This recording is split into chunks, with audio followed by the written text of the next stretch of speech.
if you're wondering about the economy, it's just a factor. It's a simple mathematical equation. You've got a pencil, you can jot this down. The economy is production times the amount of people less consumption. This is true with countries, companies, or even your household, right? If a country has 1 million people in it and each person produces X dollars, then that number of dollars becomes the GDP, or the gross domestic product of that country. Like the United States, I think it's about $57,000 a person now. But you got to take away now consumption from that. And the U.S. is really weird. Our consumption usually exceeds our amount of revenue created or production created, because we have this thing called credit. And people use a lot of credit. For instance, in China, 46%, 46 cents on every dollar someone earns is typically saved. In the United States, it's less than 5%, which is why when most people retire, they have more credit card debt than they have retirement savings set aside. We are kind of jacked up from that perspective. But you got to think about what's about to happen.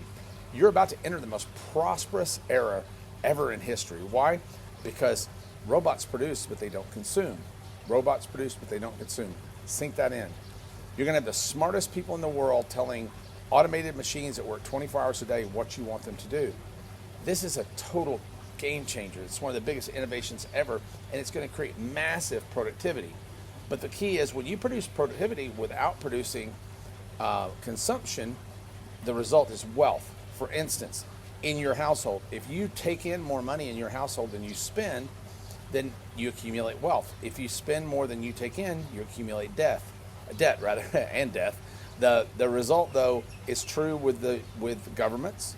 The result is true with people. The result is true with companies. If your company generates more revenue than it spends, you throw off profits. If it produces more costs or more expenses than it produces revenue, then that becomes a negative or a debit on the sheet, and you'll have to take out debt to cover it or close down the company. That's how companies go broke. So, but you've got so many people working in that company to produce and so much payment going out, you always got to keep the margin in between, right? The margin's about to get huge for people, for companies, for countries. It's about to get absolutely enormous, because we're going to need far less consumption in our lives.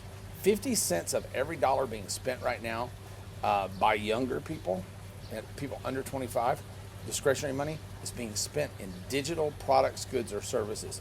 There's nothing they're actually buying. You know, they buy sneakers, and they buy hats, and they buy shirts, and they buy cars and things like that. But the vast majority of their income, 46%, goes to digital products.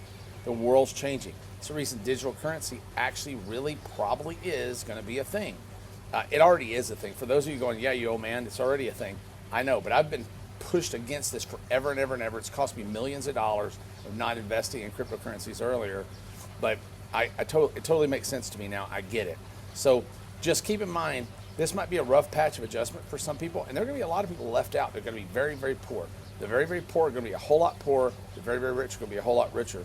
Hopefully you'll be on the right side of that. If I can help, let me know. Thanks.